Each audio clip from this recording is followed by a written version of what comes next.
itu mengalami perjumpaan dengan Tuhan. Nah, saya kira saya tidak perlu berpanjang lebar lagi, karena narasumber sudah ada di tengah-tengah kita, maka kita sambut Ibu Tila. Selamat malam, Ibu Tila. Selamat malam, Pak Yusuf. Apa kabar, Ibu? Puji Tuhan, sehat, Pak. Luar biasa. Haleluya, luar biasa. Ibu Tila ini semangat sekali. Terima kasih, Bu, sudah hadir di tengah-tengah kita, dan pada kesempatan ini saya dengar kesaksian Ibu luar biasa. Bagaimana Ibu yang tadinya sangat tidak mengenal Tuhan Yesus, bahkan mungkin orang yang membenci kepada yang disebut dengan Tuhan Yesus itu sendiri. Nah, bagaimana Ibu bisa mengalami kasih-Nya, Ibu bisa berubah pemikiran, bahkan Ibu bisa berubah imannya. Nah, itulah yang akan Ibu bagikan supaya teman-teman yang ada di dalam link ini benar-benar bisa diberkati dengan apa yang telah terjadi dengan kehidupan daripada Ibu Tila. Oke, Ibu, waktu dan tempat saya serahkan kepada Ibu. Silakan, Ibu. Terima kasih untuk kesempatan yang diberikan, Pak Yusuf. Shalom, saudara-saudara terkasih di dalam Tuhan Yesus. Sungguh anugerah luar biasa kalau pada kesempatan ini saya boleh bersaksi tentang bagaimana saya ketemu dengan Tuhan Yesus di channel Yusuf Manubulu ini. Itu adalah semuanya anugerah Tuhan. Terima kasih. Nama saya Tila Triandini. Usia saya sekarang 57. Hal-hal yang saya alami ini belasan tahun yang lalu. Bagaimana saya bertemu dengan Tuhan Yesus. Latar belakang saya dulu adalah saya seorang Muslim dan juga mempunyai seorang suami yang seiman. Tetapi suami saya itu seorang yang tidak bertanggung jawab, kurang bertanggung jawab. Dia mempunyai karakter yang sangat buruk.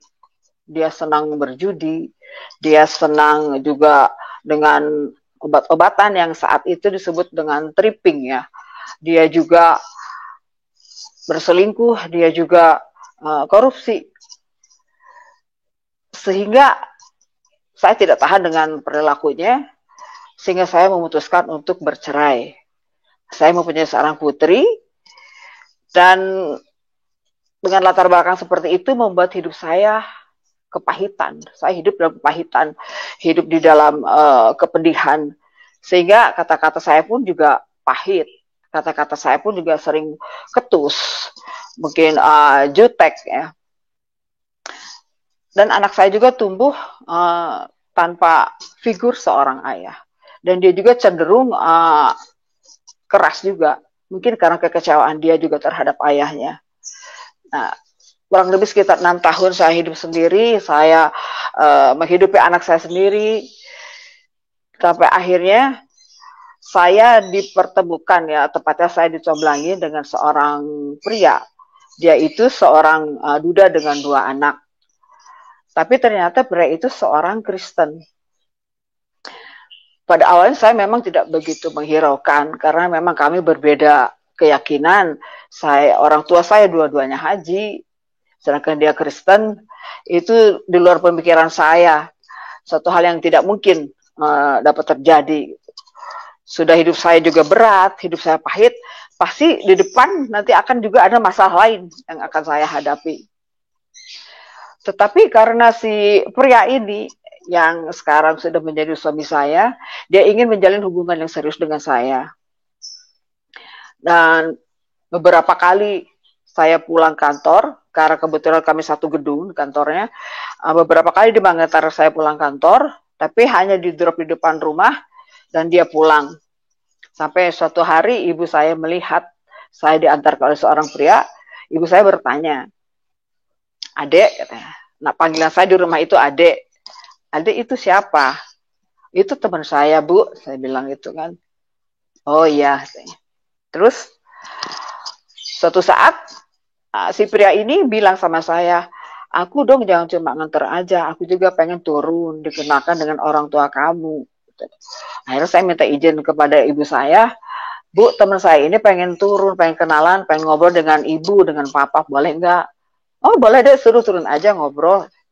Akhirnya mereka ngobrol bertiga, ya saya tinggalkan, saya ke ruangan lain.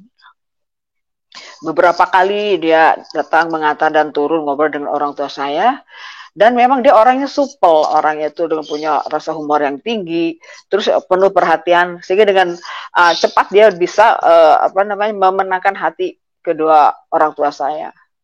Nah, suatu saat ibu bilang, Dek, kayaknya orangnya baik ya, orangnya perhatian gitu. Iya Bu, memang dia orangnya baik, tapi ibu tahu nggak kalau dia itu seorang Kristen? Saya bilang gitu. Ibu saya ngejawab, oh nggak apa-apa. Tapi jika memang dia serius sama kamu, dia harus menjadi Muslim gitu. Dan itu juga tekad yang ada di hati saya bahwa dia harus menjadi seorang Muslim. Ya. Akhirnya pun kami menjalani hubungan ini tanpa ada kepastian mau seperti apa, mau bagaimana. Dan kami juga tidak mau saling menyinggung keyakinan kami masing-masing.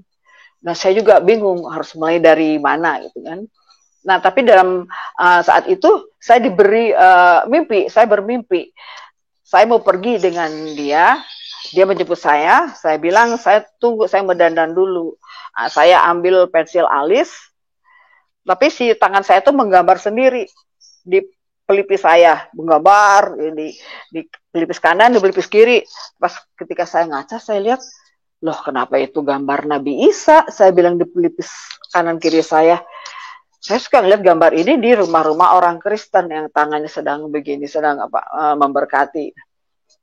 Sudahlah, itu hanya mimpi biasa aja gitu. Nah, sampai suatu hari suami saya dia harus pindah tugas ke Sumatera, tepatnya ke kota Jambi ya. Dan sebelum dia berangkat ke kota Jambi, saya diperkenalkan dulu ke orang tuanya. Saya dibawa ke rumah orang tuanya. Nah, saya duduk di ruang tamu saat itu. Di depan saya di tembok rumah itu ada di dinding rumah itu ada gambar Nabi Isa.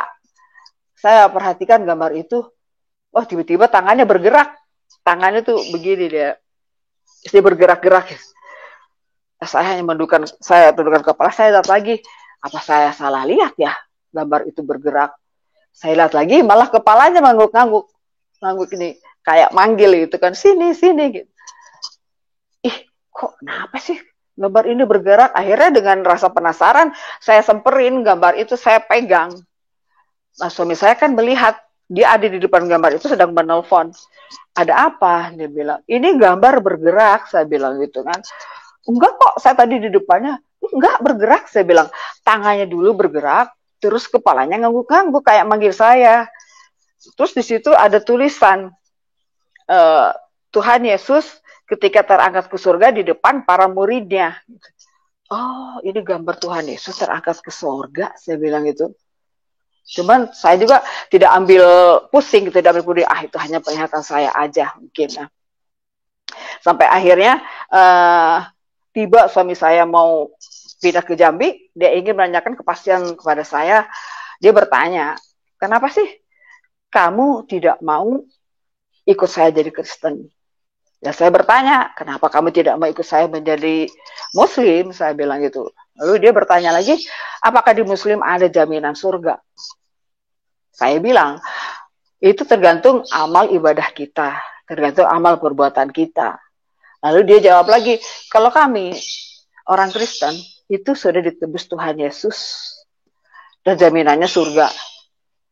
Saya berpikir, bagaimana mungkin satu orang menebus sekian banyak orang Kristen yang ada di dunia? Gak masuk akal, saya bilang gitu. Saya ngomong lagi kan, kenapa Tuhan kalian 3? Kenapa kalian menyembah manusia? Karena menurut pemikiran saya, ketika Tuhan Yesus masih berada di dunia, ketika Tuhan Yesus datang, terus orang-orang itu datang menyembah bersujud di depan Tuhan Yesus. Saya pikir seperti itu ya. Nah, Terus dia juga tidak berkata apa-apa lagi karena mungkin menurut dia adalah percuma bicara dengan orang yang tidak mengenal Kristus dan orang yang masih mengeraskan hatinya. Ya. Saat itu saya bilang, ngomong dalam hati, kuat-kuatan aja deh, saya bilang. Kalau Tuhannya dia lebih kuat, saya yang jadi Kristen. Kalau Tuhan saya yang lebih kuat, dia yang jadi Muslim. Tetapi sebelum dia berangkat ke Jambi, saya meminta Alkitab sama dia. Coba saya minta Alkitabmu deh, saya pengen tahu seperti apa sih isinya. Nah, akhirnya suami saya pindah ke Jambi pun tanpa kepastian tentang hubungan ini melanjut atau tidak, dan saya mulai membaca Alkitab itu pun secara sembunyi-sembunyi. Karena saya tinggal lagi di rumah orang tua saya membaca Alkitab ketika anak saya sudah tidur, ketika orang-orang di rumah sudah tidur. Pada awalnya juga saya merasa takjub di perjanjian lama itu, karena itu ada beberapa hal yang sama tentang penciptaan bumi dan langit, tentang Adam dan Hawa, bahkan nama nabi-nabinya pun juga sama. Cuma di situ saya baru tahu bahwa nabi-nabi itu adalah keturunan bangsa Israel. Ya, hanya satu nabi yang keturunan Arab, itu Nabi Muhammad. Nah, ketika sudah mencapai kitab Tawarik, saya mulai bosan karena di situ menjelaskan tentang keturunan dari Adam sampai Abraham, terus keturunan bangsa-bangsa Israel. Dan saya kan nggak ngerti kan. Akhirnya saya coba pindah ke perjanjian baru. Nah, di perjanjian baru ini banyak hal yang lebih menakjubkan yang saya temukan. Di situ saya membaca, baru tahu mujizat yang dilakukan oleh Nabi Isa. Dia bisa menyembuhkan orang kusta, dia bisa mencelikkan mata orang yang buta, dia bisa menyembuhkan orang yang lumpuh, bahkan dia bisa membangkitkan orang yang sudah mati. Dia bisa berjalan di atas air, bisa meredakan badai, dan juga kata-katanya mengandung kuasa. Dia mempunyai kuasa untuk mengampuni. Saya bilang, ini siapa ya? Kok keren banget ini Nabi Isa ini. Kok saya baru tahu mujizat seperti ini? Saya belum tahu di keyakinan saya bahwa mujizat Nabi Isa itu seperti ini. Nah, tapi karena memang saya membaca tanpa bimbingan, ya saya bingung, saya mau bertanya ke siapa, saya mau konsultasi ke siapa. Kalau menanya ke orang Muslim takut saya dihujat, kalau ke orang Kristen nggak banyak yang saya kenal orang Kristen. Nah, akhirnya saya ditelepon oleh seorang sepupu saya, dia nanya, Tila, gimana sih hubungan kamu sama si abang? Saya jawab, saya nggak tahu ya, soalnya ibu sama papa juga pengennya dia jadi Muslim dan dia mempertahankan imannya. Saya bilang, coba deh kamu tanya-tanya informasi dari Yayasan Wakaf Para Madinah. Kalau tidak salah di situ bisa menikahkan orang yang berbeda keyakinan. Nah, akhirnya saya pun mencari nomor teleponnya, saya telepon, saya cari informasi selengkap mungkin. Dan ternyata memang betul mereka bisa menikahkan orang yang berbeda keyakinan. Nah, akhirnya informasi itu saya sampaikan kepada orang tua saya dan juga kepada calon suami saya saat itu. Akhirnya dapatkan suatu kesepakatan bahwa suami saya akan melamar saya. Tapi yang terjadi adalah hari Minggu saya akan dilamar, hari Kamis ayah saya menelpon saya ke kantor saya bahwa Adek batalkan lamaran itu. Saya kan kaget. Kenapa, Pap? Tidak boleh kamu menikah dengan yang beda agama. Haram. Tidak boleh, dosa. Kecuali kalau dia mau menjadi Muslim. Baru Papa izinkan. Kalau tidak mau, batalkan. Dan saya shock luar biasa.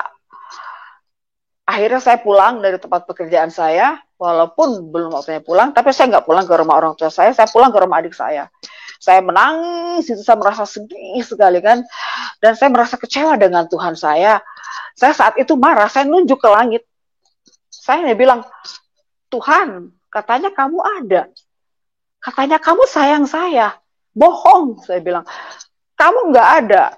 Kamu nggak sayang saya. Enggak, kamu nggak sayang saya. Hidup saya sudah begitu berat.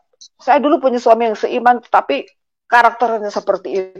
Ketika ada seorang betul-betul mengasihi saya, mengasihi anak saya, mengasihi keluarga saya, tapi semuanya batal, saya bilang.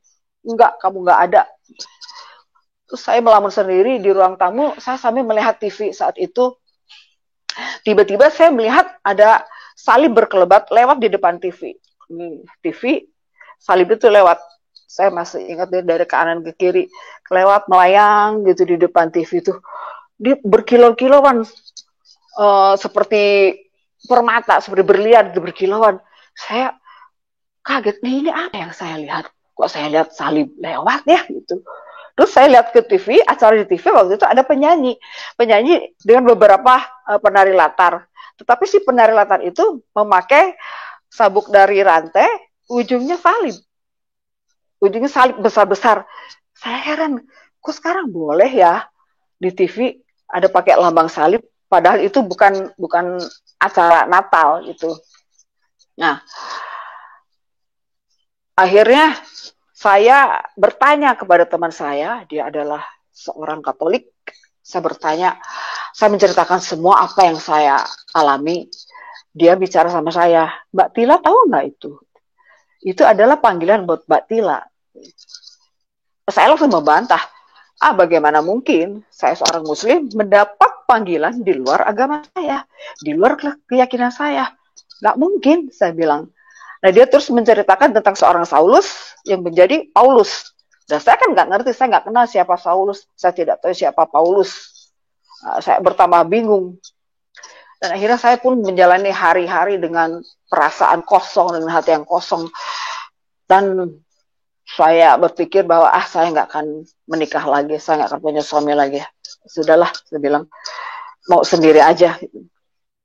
Tapi beberapa bulan kemudian, ayah saya memanggil saya. Dipanggil, adik sini. Ada apa, Pap? Saya bilang gitu. Papa izinkan kamu menikah dengan Parlin. Parlin itu nama teman suami saya.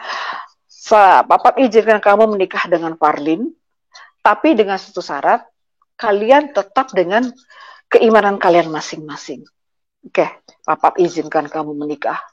Dah, saya juga kaget luar biasa, kaget campur senang. Seorang ayah saya yang begitu keras dengan prinsip, tiba-tiba dia mengizinkan saya untuk menikah dengan orang yang berbeda agama. Nah, hal itu saya sampaikan kepada calon suami saya. Akhirnya dalam satu minggu saya mempersiapkan pernikahan itu karena saya khawatir bapak saya berubah pikiran lagi kan.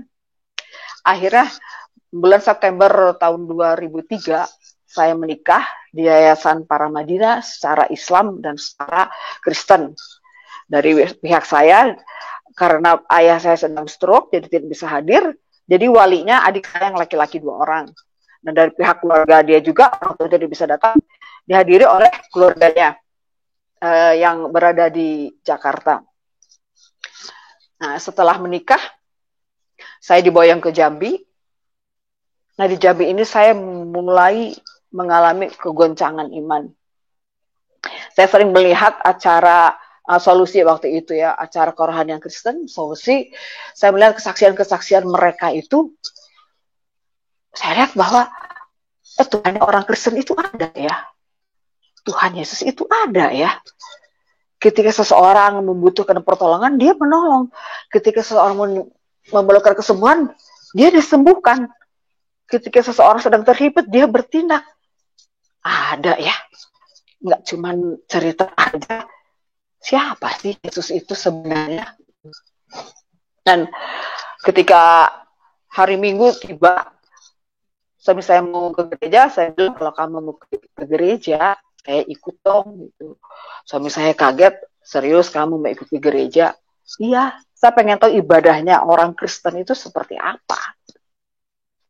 Akhirnya saya ikut ke gereja, itu saya pertama ibadah itu di GPIB Marturia. Tapi karena saat itu juga saya belum mengerti ya, saya disuruh berdiri, berdiri, disuruh duduk, ya duduk. Tapi yang membuat saya sukacita, yang membuat saya nyaman adalah saya duduk bersebelahan dengan suami saya. Saya ibadah duduk bersebelahan dengan suami saya, tidak terpisah. Laki-laki di depan, perempuan di belakang, enggak, tapi bersebelahan dengan suami saya. Ih, enak juga ya, saya bilang ibadah orang Kristen bisa sebelahan sama suami saya. Nah, akhirnya saya juga flashback merenungkan kembali apa-apa yang sudah saya alami, apakah itu penglihatan, apakah itu mimpi. Akhirnya saya memutuskan untuk meminta petunjuk dengan sholat tahajud. Nah, waktu sholat tahajud itu saya berdoa, Tuhan, saya nggak menyebut Tuhan Yesus, saya menyebut Allah Subhanahu Wa Taala, saya hanya bilang Tuhan, Tuhan, tolong berikan aku petunjuk-Mu, tolong tunjukkan diri-Mu, tolong Tuhan, kasih tahu siapa yang harus saya sembah. Saya tidak mau salah, saya saat ini di dalam keraguan, kebimbangan. Karena kalau saya sholat itu, saya matikan lampu, saya memejamkan mata, dan saya melihat secara vision, Nabi Isa yang datang. Nabi Isa yang datang dengan bersinar, bajunya berkilau-kilauan, tangannya seperti yang saya lihat ketika di gambarnya di rumah mertua saya dulu. Dan saya merasa kaget. Hah? Kok Nabi Isa yang datang? Terus saya lompat ke kasur, saya gemeteran. Kok Nabi Isa yang datang? Apa betul dia Tuhan? Apa Yesus itu Tuhan? Akhirnya saya tertidur dan besoknya saya ulangi lagi, saya sholat tahajud lagi. Saya ulangi lagi dan saya berkata, Tuhan, ini terakhir kali. Saya mohon petunjuk-Mu. Tunjukkan siapa diri-Mu, tunjukkan siapa Allah yang harus saya sembah.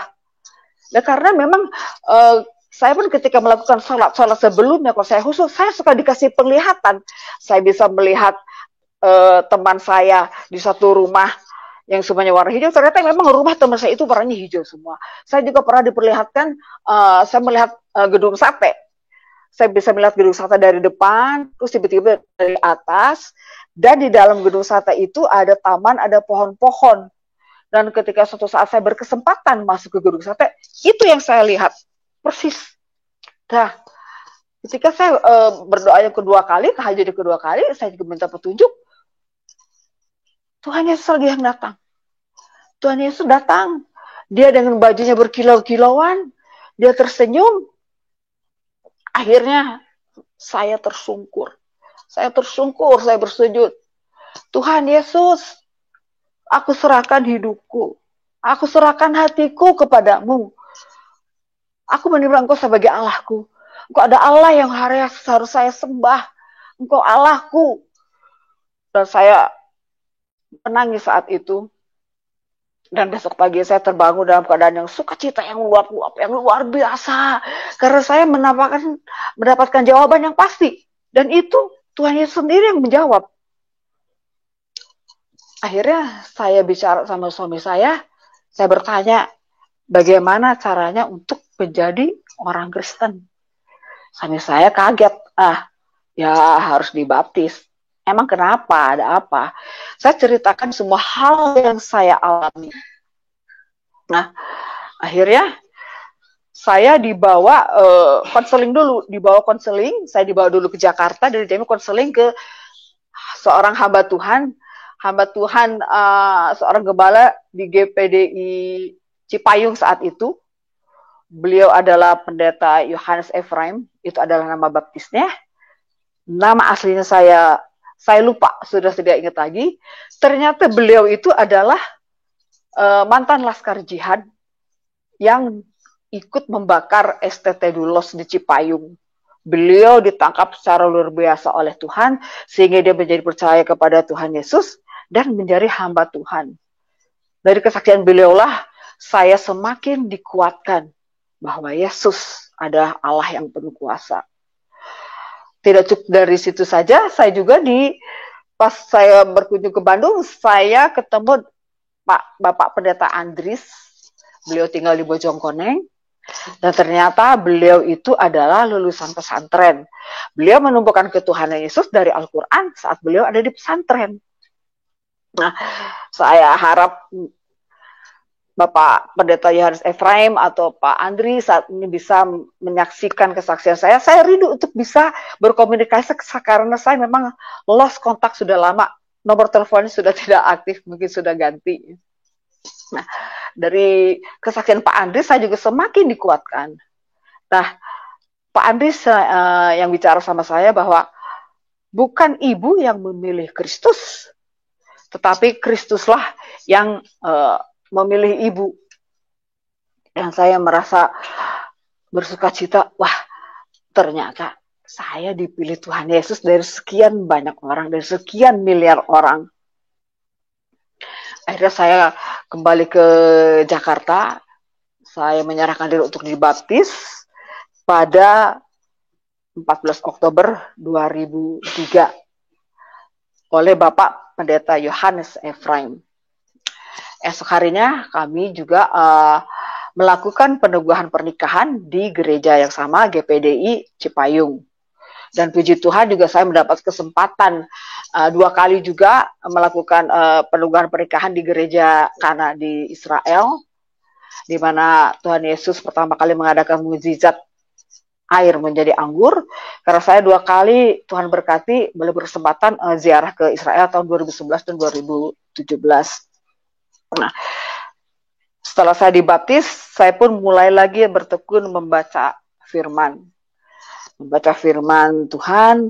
Ketika ada firman yang saya tidak mengerti, saya hanya bilang, Tuhan Yesus, saya nggak ngerti. Ini maksudnya apa firman ini? Saya nggak ngerti, Tuhan. Tapi luar biasanya pas hari Minggu saya ibadah, hamba Tuhan itu membahas tentang firman yang saya tidak mengerti itu. Dan itu mungkin ada sampai 3 kali saya mengalami hal seperti itu. Dan saya merasa tambah takjub. Wah, Tuhan Yesus mendengar ya. Tuhan Yesus menjawab ya. Wah, luar biasa. Benar, dia Allah yang hidup. Dia mendengar. Dia bertindak. Dia menjawab. Nah, tetapi ujian iman pun juga harus saya hadapi ketika tiba bulan puasa, bulan Ramadan. Saat itu azan maghrib, saya teringat ketika dulu saya masih berpuasa. Kita suka dengan keluarga dari adik kakak suka buka bersama. Kami suka bercanda bersama, juga sesuatu yang menyenangkan gitu. Tiba-tiba saya merasa sedih, saya merasa terenyuh gitu. Nelangsa perasaan tuh. Ih, kenapa saya begini? Tuhan, saya nggak boleh begini, saya nggak boleh sedih, saya nggak boleh nelangsa seperti ini. Tuhan, bener nggak sih aku jadi anakmu? Bener nggak sih aku menerima Engkau sebagai Tuhan dan Juru Selamatku? Saya nggak mau ragu, Tuhan nggak mau, saya bilang gitu. Terus akhirnya saya masuk ke kamar. Saya ambil Alkitab saya. Saya hanya berdoa, Tuhan Yesus, saya tidak mau ragu, tolong Tuhan jawab, tolong Tuhan bicara. Dan tiba-tiba Alkitab itu terbuka sendiri, bek gitu. Cuma saya nggak tahu yang dibaca yang mana. Nggak tahu Tuhan, nggak ngerti yang mana yang harus saya baca. Saya tutup lagi. Untuk kedua kali terbuka juga dengan lebih kuat. Mata saya dituntun ke Yohanes 14 ayat 10 sampai 14. Boleh saya bacakan ya. Firman itu berkata, tidak percayakah engkau bahwa aku di dalam Bapa dan Bapa di dalam aku? Apa yang aku katakan kepadamu tidak aku katakan dari diriku sendiri, tetapi Bapa yang diam di dalam aku, dialah yang melakukan pekerjaannya. Percayalah kepadaku bahwa aku di dalam Bapa dan Bapa di dalam aku. Atau setidak-tidaknya percayalah karena pekerjaan itu sendiri. Aku berkata kepadamu, sesungguhnya barang siapa percaya kepadaku, ia akan melakukan juga pekerjaan-pekerjaan yang aku lakukan. Bahkan pekerjaan yang lebih besar daripada itu. Sebab aku pergi kepada Bapa, dan apa juga yang kamu minta dalam namaku, aku akan melakukannya, supaya Bapa dipermuliakan di dalam Anak. Jika kamu meminta sesuatu kepadaku dalam namaku, aku akan melakukannya. Selesai membaca firman itu saya menangis minta ampun, ampun Tuhan Yesus, ampuni aku Bapa, ampuni aku Bapa. Aku tidak akan pernah meragukannya lagi. Sebab Engkau sendiri yang berfirman bahwa Engkau dan Bapa adalah satu. Terima kasih Tuhan untuk kekuatan yang telah Engkau berikan kepadaku. Terima kasih. Nah, sejak saat itu saya semakin dikuatkan lagi, semakin lagi saya teguh bahwa Yesus adalah Tuhan, bahwa saya tidak salah menjadi pengikut Kristus. Nah, kurang lebih 1 tahun suami saya dinas di Jambi, akhirnya juga suami saya pindah tugas ke Batam. Saya meminta tolong pengasuh saya, karena saya dulu saya diasuh oleh seseorang, dan sampai saat ini beliau masih ada, saya memanggil dia emak. Saya panggil dia untuk beres-beres. Nah, saat itu saya bilang sama pengasuh saya itu, Mak, Ade sekarang sudah jadi Kristen. Dia kaget luar biasa. Oh iya, Neng Ade kan begitu rajin ibadahnya, begitu rajin puasanya. Kok kenapa sekarang menjadi Kristen?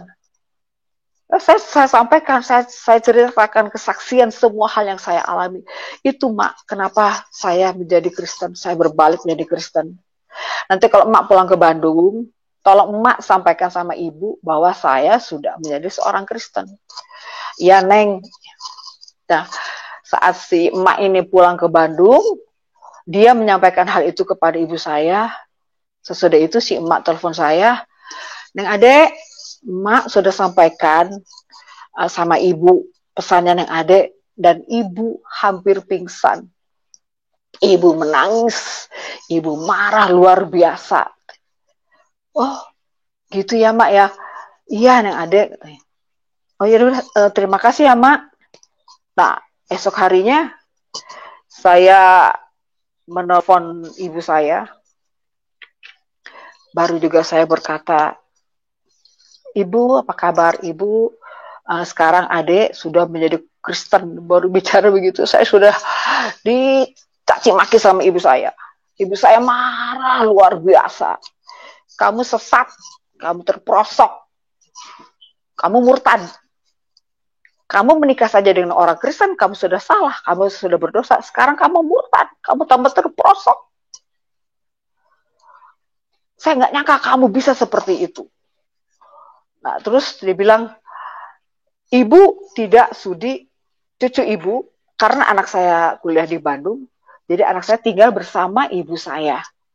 Ibu tidak sudi cucu Ibu juga jadi Kristen. Kamu jangan ajak-ajak cucu Ibu jadi Kristen. Cukup kamu saja yang murtad, cukup kamu yang sesat. Dan kalau nanti ibu sama papa mati, kamu tidak boleh mendekati jenazah kami. Haram. Nah, saya hanya berdiam diri. Saya bisa memaklumi kemarahan ibu saya. Saya merasa sangat sedih. Di satu sisi beliau adalah ibu saya yang melahirkan saya. Di satu sisi saya mempertahankan iman saya. Dan sesudah itu, esoknya saya menelpon kakak saya yang perempuan. Dia hanya berkata, kamu sudah lebih dari dewasa untuk bisa menentukan langkah hidupmu, untuk bisa menentukan keyakinan kamu. Kamu lakukan apa yang kamu yakini dengan sungguh-sungguh. Tapi ada satu konsekuensi. Apa yang boleh di agamamu, itu haram bagi agama kami. Gak apa-apa, lakukan saja. Saya bilang terima kasih untuk pengertiannya. Lalu saya menelpon lagi adik saya yang laki-laki. Dia hanya berkata, dia bertanya, kenapa kamu bisa seperti itu, Dek? Kenapa kamu bisa berbalik seperti itu? Dan saya pikir kamu pasti mengalami satu hal yang luar biasa sehingga membuat kamu berbalik, sedangkan saya tahu seperti apa kamu itu ibadahnya. Dan saya katakan sama adik saya itu, ya saya mengalami hal yang luar biasa, yang tidak orang lain alami, Dan tidak orang lain rasakan, dan juga tidak kamu rasakan, saya bilang. Sehingga membuat saya berbalik. Seandainya kamu pun juga menodongkan pistol ke kepala saya untuk kembali, saya tidak akan pernah kembali. Nah, akhirnya adik saya bilang, oke, aku salut sama kamu. Kamu mampu berbalik terhadap apa yang kamu yakini. Aku nggak mampu melakukan hal itu. Aku nggak mampu melakukan hal seperti kamu. Oke, lakukan apa yang menjadi keyakinanmu dengan sungguh-sungguh. Kamu tetap kakak saya. Karena dua adik saya, adik kita yang lain, ingin kamu itu dibuang dari keluarga. Saya juga mengucapkan terima kasih untuk pengertian dari adik saya. Lalu saya menelpon adik saya yang perempuan, dan saya juga dimaki-maki lagi. Dia marah, dia emosi. Pokoknya kenapa kamu bisa murtad? Dulu saya juga nggak setuju kamu itu menikah dengan Kristen. Malah kamu sekarang murtad. Saya juga hanya mendengarkan karena juga nggak ada gunanya saya berdebat dengan dia. Saya dengarkan. Akhirnya saya hanya bilang, maafkan saya kalau saya mengecewakan kamu. Saya tutup telepon. Saya telepon lagi adik saya yang bungsu, yang laki-laki ini ya, dia memang agak keras karakternya.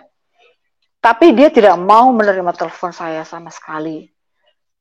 Berkali-kali saya menelpon, dia tidak mau mengangkatnya. Dia tidak mau menjawabnya, saya SMS pun dia tidak mau menjawabnya. Oke, saya bisa mengerti, dia sangat marah dengan saya. Tapi ketika hal itu saya katakan pada anak saya berkata pada anak saya, menyampaikan bahwa mama sekarang sudah menjadi Kristen, anak saya sudah bisa memprediksinya. Bagaimana kamu bisa memprediksinya? Saya tanya. Karena saya pernah bermimpi, mama sama ayah, dia menyebut suami saya itu ayah, dan adiknya, adik tirinya, dengan adik saya pergi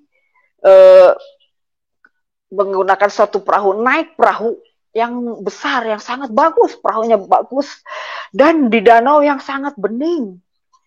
Aku juga bingung kenapa kata ada perahu besar-besar itu bisa di atas danau, yang bening, bagus sekali. Waktu itu mama bilang, hayo Astri, ayo ikut. Anak saya namanya Astri, Astri ayo ikut, ayo ikut.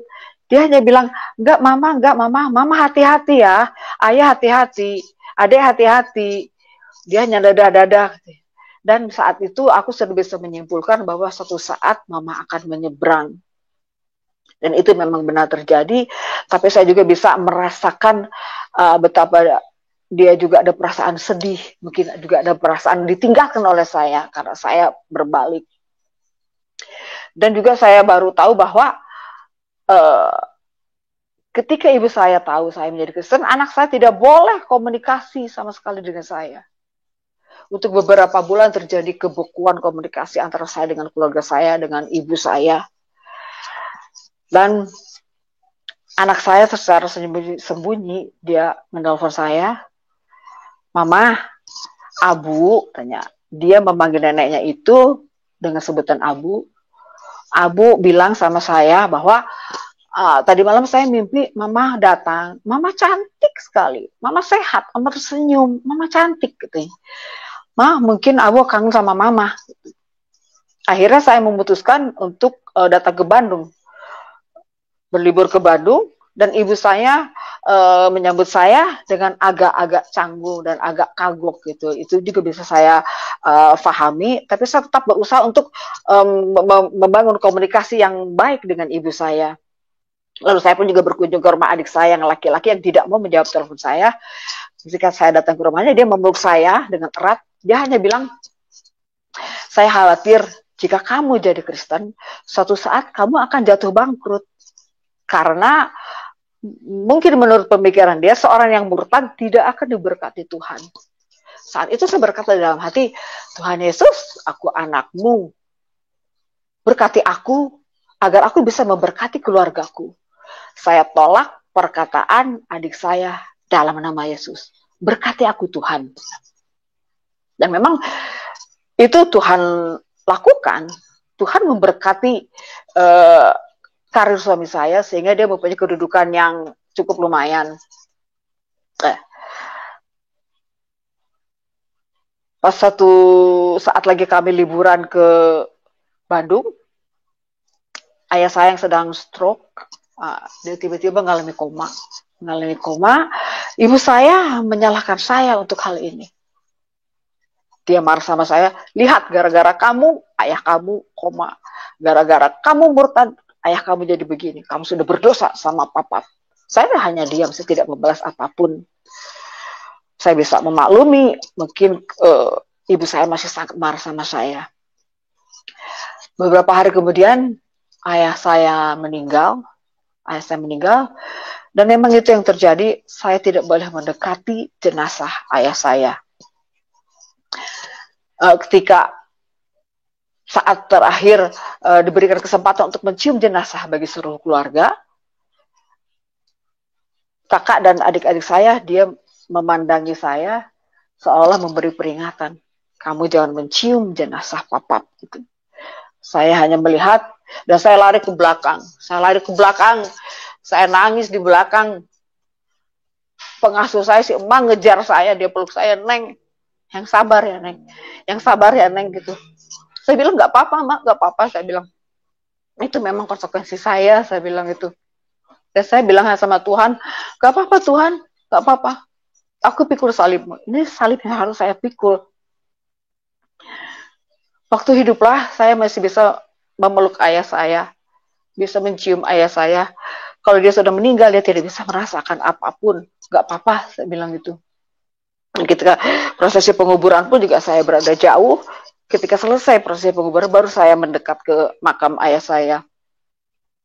Tetapi ketika saat ada rapat tentang mengenai pembiayaan rumah sakit ayah saya, puji Tuhan saya masih diberi kesempatan untuk boleh ikut berpartisipasi. Karena menurut pemikiran saya, kalau saya dianggap haram, jangan-jangan berkat saya juga dianggap haram. Tapi ternyata puji Tuhan, saya bersyukur saya boleh berpartisipasi dan saya melakukan dengan penuh sukacita. Inilah bakti terakhir kepada ayah saya. Nah, setelah ayah saya meninggal, barulah ibu saya bisa keluar rumah, beliau bisa jalan-jalan, beliau bisa mengunjungi tempat-tempat di mana suami saya dinas, karena suami saya itu pindah-pindah dari Jambi ke Batam, dari Batam ke Medan, Medan ke Balikpapan, ke tempat-tempat itu ibu berkunjung. Saya undang ibu, bahkan dengan kakak-kakaknya ibu. Ada 3 orang. Saya bawa jalan-jalan, bahkan saya sampai saya bawa ke luar negeri. Ibu merasa happy. Ya. Ibu menerima saya, tapi tidak menerima dengan keyakinan saya. Belum bisa menerima. Karena setiap kalau kami pulang lebaran, karena saya setahun 2 kali pulang, saat Natal dan saat Idul Fitri. Saat Idul Fitri, saya juga melakukan sungkeman. Ibu saya masih berkata, ibu masih menunggu kamu kembali. Dan saya berdoa, Tuhan jamah ibu saya, biar dia mengalami perjumpaan denganmu Tuhan, jamah ibu saya. Tahun 2011, akhirnya kami pindah ke Bandung, Bali. Nah, di Bandung inilah ibu saya mungkin mulai melihat bahwa saya suka ke gereja. Ada teman-teman gereja saya. Dan ketika ibu saya sedang berada di rumah saya, teman-teman gereja saya datang untuk ada persekutuan. Ibu saya lari ke kamar, dia banting pintu, tidak mau bertemu dengan teman-teman saya. Saya minta maaf sama teman-teman dan dia bisa mengerti. Tetapi di Bandung itu pula, setiap hari raya, keluarga saya berkumpul. Rumah saya dijadikan tempat untuk berkumpul. Kita masak bareng-bareng, saya juga siapkan sahur mereka, saya siapkan buka mereka, saya melayani mereka dengan sukacita. Saya ingin menunjukkan bahwa walaupun kami beda keyakinan, tapi saya tetap mengasihi mereka, bahkan lebih mengasihi mereka. Sebab ada salah satu dari keluarga saya, itu mengatakan bahwa kalau si Tila jadi Kristen, dia pasti akan melupakan keluarganya. Dia tidak akan ingat lagi sama keluarganya. Tidak, saya tidak seperti itu. Saya ingin membuktikan bahwa seorang anak Tuhan mempunyai kasih yang luar biasa. Dan itu saya lakukan. Suami saya juga mendukung. Bahkan dia juga selalu menyiapkan villa untuk liburan bersama-sama saat Idul Fitri. Kami bersukacita bersama-sama. Karena ibu saya itu juga dia menderita sakit diabetes yang sudah sangat cukup berat. berkali-kali ibu saya juga dirawat di rumah sakit. Dan karena saya yang berada di Bandung, saudara-saudara yang saya yang di luar kota, ibu saya juga yang di Bandung, jadi ketika ibu sakit, saya yang membawa ibu saya ke rumah sakit. Saya rawat ibu saya. Nah, pernah juga ibu saya juga sakit di Bogor, itu di tempat kakak saya. Kami juga secara bergantian merawat ibu saya, tapi karena saya yang di Bandung, sayalah yang paling sering merawat ibu saya, karena yang lain juga harus mengurus keluarganya. Nah, tahun 2018 ibu saya kembali sakit dan cukup berat, cukup parah. Saya juga masukkan ibu ke rumah sakit. Dia mengalami koma, dia masuk ICU dan sadar lagi. Nah, dulu ketika ibu saya sakit di awal-awal itu, karena beliau 3 kali dirawat di Bandung itu. Nah, kalau ada teman saya yang dari gereja, teman seiman saya datang menjenguk, mau salaman dengan ibu saya nggak mau. Ibu saya hanya dari jauh begini, ya. Tuh, dengan muka yang ya mungkin kurang ramah. Dan teman-teman saya juga bisa mengerti. Saya minta maaf ya. Ibu saya masih seperti itu. Nggak apa-apa, Bu Tila, kami maklum. Dan ketika ada dari gereja juga teman sepelayanan mau mendoakan ibu saya bilang, maaf, jangan di kamar ini. Dan akhirnya teman gereja saya juga berdoa di luar kamar. Di luar kamar perawatan, di situ kami berdoa. Nah, ketika sakit yang terakhir kali itu 2018, ibu dirawat lagi. Sampai beliau juga mengalami koma kurang lebih 3 hari. 3 hari juga saya minta dari teman-teman sepelayanan, gembala saya, untuk mendoakan kesembuhan ibu saya. Datang ke ruangan ICU, mendoakan ibu saya berganti-gantian. Hari keempat ibu saya siuman. Dia terbangun siuman gitu. Saya masuk ke kamar, karena saudara saya yang lain masih berada di luar kota, saya saat itu ada di Bandung dengan suster pribadi. Masuk ke ruangan ICU, ibu nengok ke saya, dan ibu bilang, ibu minta maaf. Saya tanya, ibu minta maaf sama siapa? Sama adik. Loh, kenapa ibu minta maaf sama adik? Saya bilang gitu. Adik lah yang harus minta maaf sama ibu, karena ada yang banyak dosa sama ibu. Ada sudah mengecewakan ibu, membuat ibu marah, membuat ibu sakit hati. Maafkan adik ya Bu, ampun adik ya Bu ya, saya bilang gitu. Kalau adik telah mengecewakan ibu nggak ada salah kok, saya bilang gitu. Oh, maafkan adik ya Bu, iya. Nah, terus dari situ juga saya menuntun ibu saya untuk melepaskan pengampunan terhadap kakak saya, adik saya, cucu-cucunya, menantunya, bahkan kakaknya ibu saya, adik-adik ibu saya juga saya bimbing ibu untuk melepaskan pengampunan, bahkan terhadap ayah saya juga. Saya, ibu mau kan mengampuni papa? Dia terdiam sejenak. Oh iya, mau. Karena beberapa hari sebelum ibu kembali dirawat di rumah sakit, ibu selalu bercerita satu hal yang membuat ibu kepahitan dari ayah saya. Selalu berulang-ulang dia ceritakan hal itu, dan saya bisa mengerti bahwa ibu kepahitan oleh ayah saya. Makanya saya bimbing untuk melepaskan pengampunan terhadap ayah saya. Saya bertanya lagi, ibu masih ada nggak orang yang ibu simpan dalam hati, ibu tersinggung, sakit hati, dendam, marah? Dan ibu saya terdiam, nggak ada. Oh, kalau gitu ibu sudah bersih ya, ibu sudah mengampuni semuanya, ibu tinggal sembuh ya Bu, ibu tinggal sehat ya Bu. Terus saya peluk ibu saya bilang, I love you Bu. Ibu saya menjawab, I love you Dek. Nah, saya merasakan kelegaan yang luar biasa. Ternyata Tuhan tidak membiarkan ibu saya pergi dalam keadaan belum ada pemberesan dengan saya. Betapa Tuhan Yesus Allah yang penuh kasih. Karena dulu ketika ibu saya memaki-maki saya, karena saya jadi Kristen, saya berdoa dalam hati, Tuhan, izinkan saya merawat ibu saya di hari tuanya. Bahkan saya ingin menyaksikan ketika ibu saya kembali kepadamu. Tuhan, tolong berikan kesempatan itu. Dan memang itu Tuhan jawab, Tuhan genapi. Saya, karena saya tinggal di Bandung, jadi saya lebih banyak yang merawat ibu saya. Lebih dekat lagi dengan ibu saya. Dan saat itu ketika teman-teman saya juga dari gereja, teman pelayan juga menengok ke rumah sakit, ibu sudah mau ngobrol dengan teman-teman saya, memegang tangannya, ngobrol, senyum-senyum, ketawa-ketawa. Saya, puji Tuhan, luar biasa. Ibu sudah mau ngobrol dengan teman-teman gereja saya, teman-teman sepelayanan. Nah, terus 3 hari dari situ, kemudian ketika saya baru pulang jaga dari rumah sakit, tengah malam adik saya telepon, ibu drop. Saya kembali lagi ke rumah sakit, dilihat ibu saya sudah tremor luar biasa, tremor. Nah, saya tidak menyangka kalau ibu itu akan meninggalkan kami saat itu. Dia menanyakan anak saya, karena anak saya tinggal di luar kota. Terus adik-adik saya membimbing ibu saya, berdoa di telinganya untuk membimbing ibu saya. Saya hanya berdoa di ujung kakinya.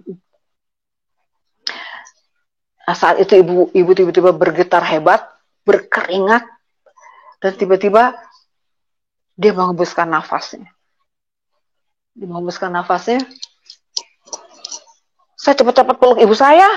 Saya ciumi ibu saya, karena kalau beliau jenazahnya sudah dimandikan, saya tidak bisa lagi menyentuh, karena itu haram menurut mereka. Saya cium ibu saya, selamat jalan ibu, selamat bertemu lagi dengan papa. Dan saat ada acara memandikan jenazah, kakak saya, adik-adik saya juga memandikan jenazah, dan saya tidak boleh memandikan jenazah ibu saya, karena itu akan memberatkan ibu saya. Itu akan membuat lagi haram, najis kepada jenazahnya. Dan saya pun hanya menyaksikan mereka memandikan ibu saya. Saya bilang, ibu, saya hanya melaksanakan perintahmu bahwa ketika ibu papa meninggal, saya tidak boleh mendekat jenazah. Saya lakukan, Bu. Dan juga saya ngomong sama Tuhan Yesus, Tuhan, ini salib saya lagi, Tuhan. Gak apa-apa, Tuhan. Saya sudah cukup puas merawat ibu saya. Saya sudah cukup puas menyenangkan ibu saya, membawa jalan-jalan ke sana kemari. Tuhan, apa-apa Tuhan, saya sudah cukup puas. Terima kasih untuk penggenapan doa-doa saya, Tuhan. Terima kasih, Tuhan Yesus. Dan itulah memang Tuhan tidak mengizinkan ibu saya berpulang sebelum ada pemberesan dengan saya. Luar biasa, pada ibu saya saat itu koma yang sudah seperti tidak ada harapan, tetapi Tuhan bangunkan kembali hanya untuk saling bermaafan, kita saling mengampuni. Luar biasa memang Tuhan Yesus itu. Dan saya pun merasa tidak ada lagi ganjalan, karena saya sudah merasa cukup puas merawat ibu saya. Itulah, jika kita tidak punya kasih, jika kita pun juga, misalkan ibu saya marah, saya juga merasa dendam, tersinggung, tidak mempunyai kasih, hal itu tidak akan terjadi. Mungkin saya bisa jauh dari ibu saya, mungkin saya tidak ketemu lagi dari ibu saya, tetapi itulah, seorang yang percaya Kristus, seorang juga yang harus mempunyai kasih, karena Yesus telah lebih dulu mengasihi kita, maka kita juga harus mengasihi, apalagi orang tua kita, keluarga kita. Satu ajaran Kristus yang paling luar biasa dahsyat adalah kasih. Tanpa kasih tidak akan ada pengampunan, tidak akan ada pendamaian.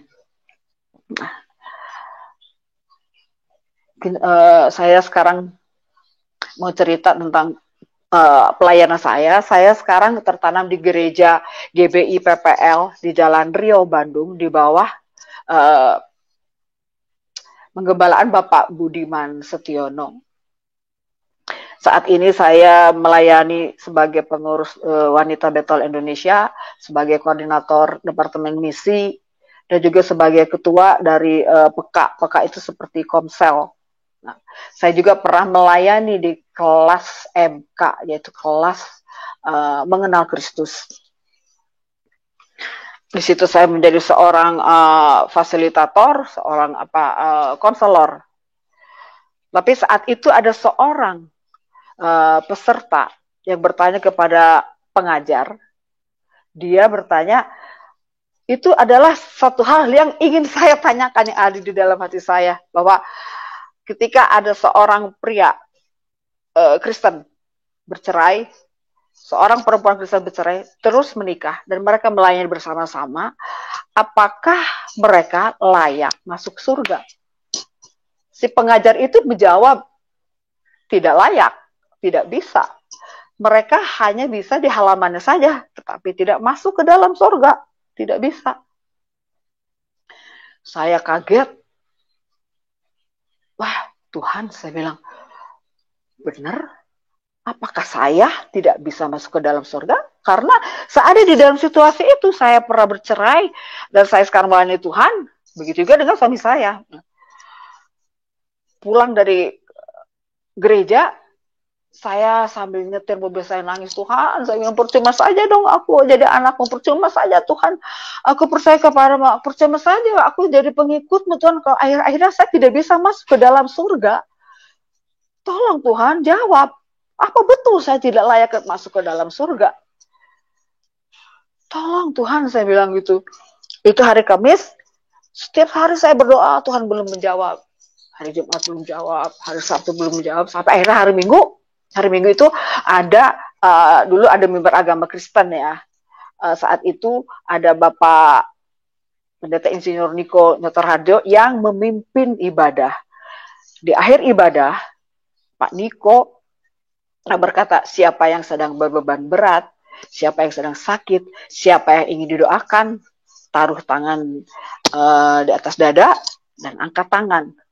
Saya hanya berdoa, Tuhan, saya hanya ingin Engkau menjawab apa yang menjadi pertanyaan saya.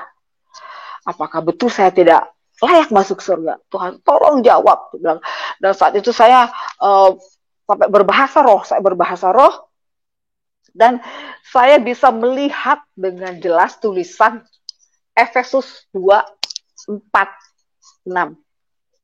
Nah, selesai berdoa, saya cepat-cepat buka Alkitab saya buka di Efesus 2 ayat 4-6.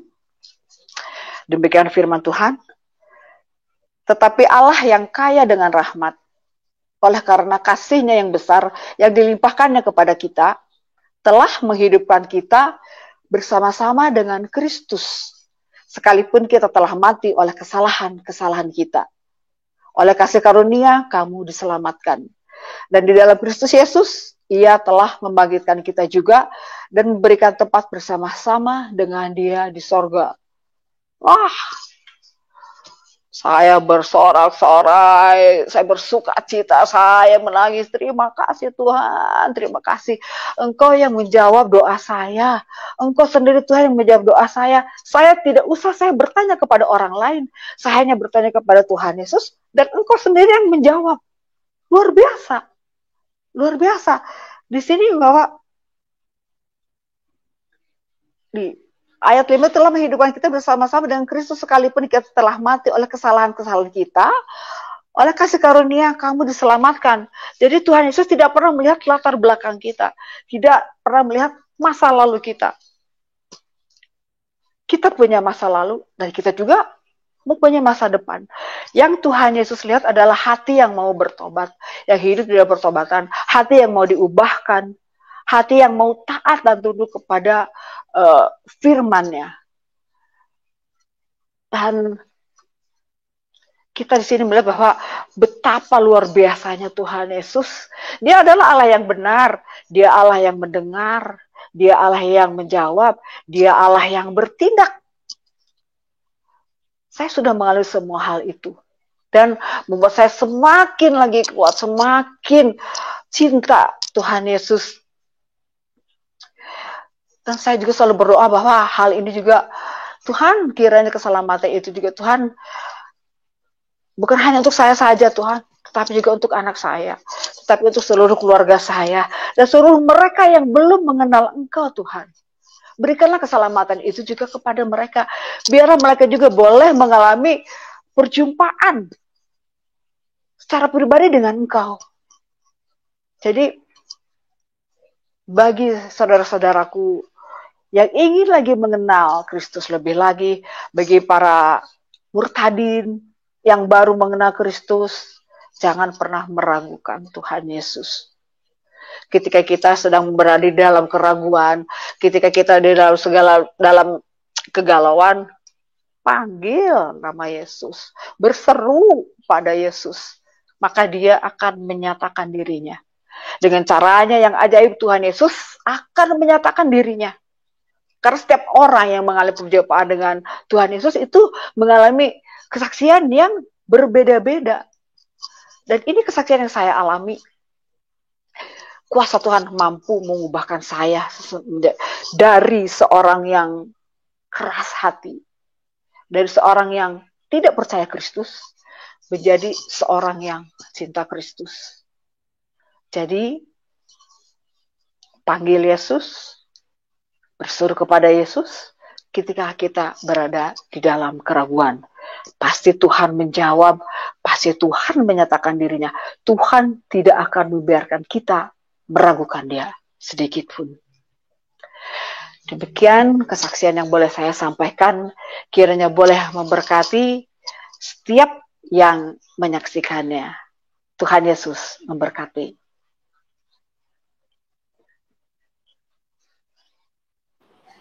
Ya, haleluya.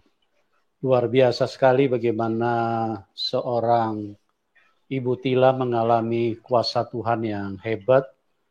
Dan Tuhan Yesus seperti yang saya sering katakan bahwa Dia adalah Tuhan yang bisa dibuktikan.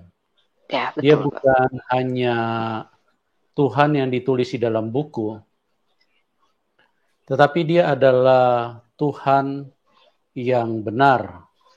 Karena apa yang ditulis di dalam buku itu menjadi satu pembuktian, menjadi terbukti di dalam kehidupan manusia ini.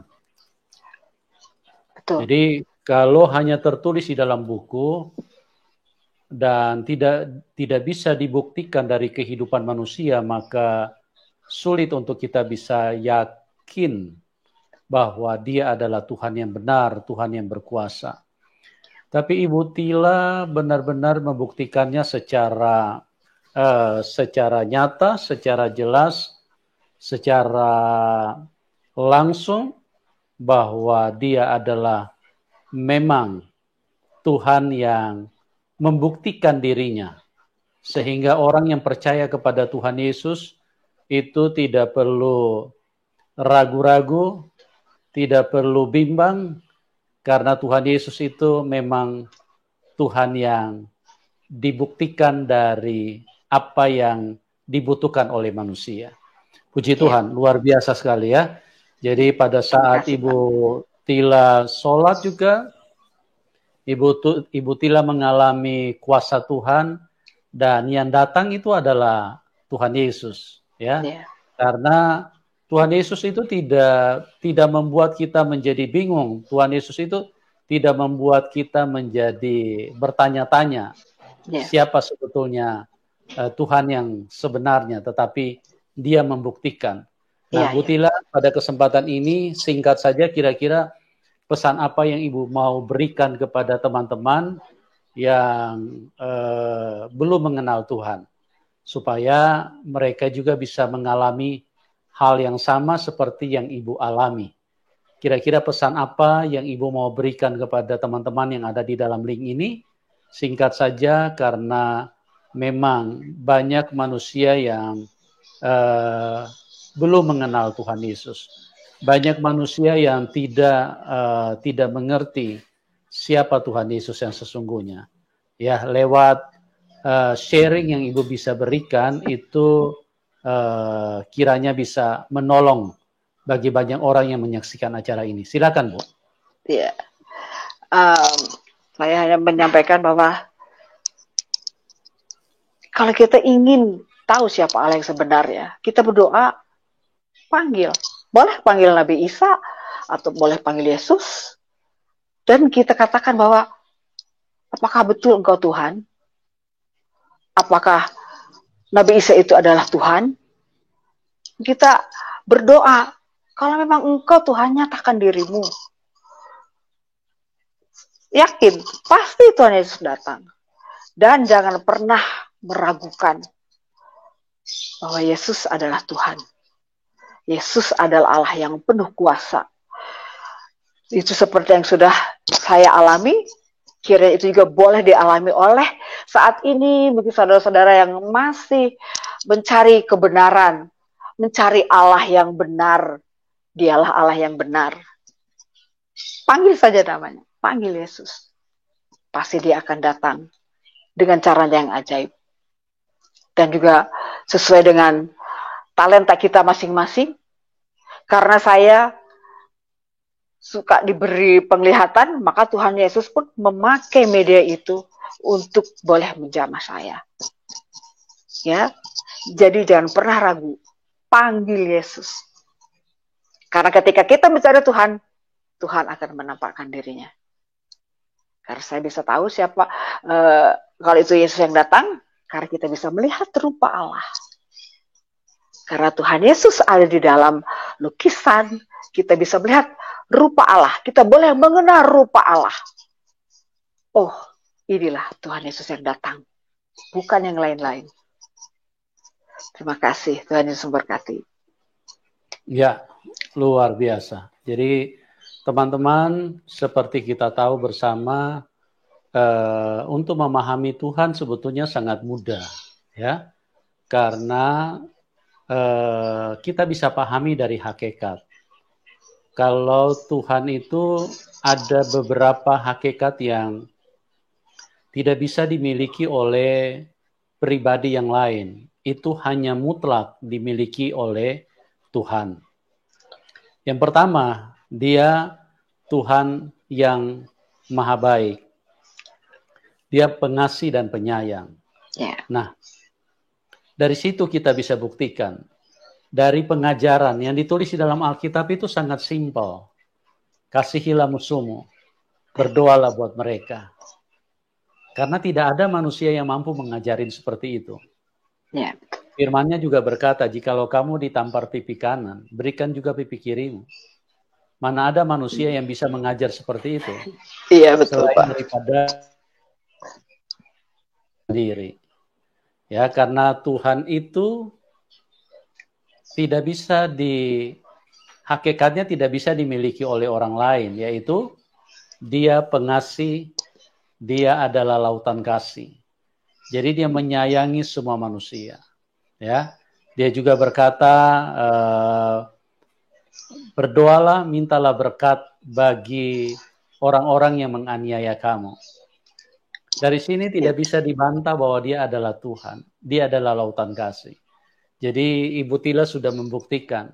Nah, teman-teman yang belum mengenal Tuhan Yesus, Anda juga bisa gampang untuk mengenalinya, ya. Karena tidak ada manusia yang sanggup mengajarkan seperti apa yang diajarkan Tuhan Yesus. Dan itu adalah satu pembuktian bahwa dialah Tuhan itu. Dan dia berkata, barang siapa, marilah kamu yang letih lesu dan berbeban berat, karena aku akan memberikan kelegaan kepadamu. Ya, itu adalah Tuhan. Karena dia mengasihi semua manusia. Kalau dia berkata, marilah kamu orang-orang Kristen, karena aku akan memberikan kelegaan kepadamu, maka saya adalah orang yang paling pertama yang akan memberitahu kepada Anda bahwa dia bukan Tuhan. Karena dia cuma sayang satu kelompok.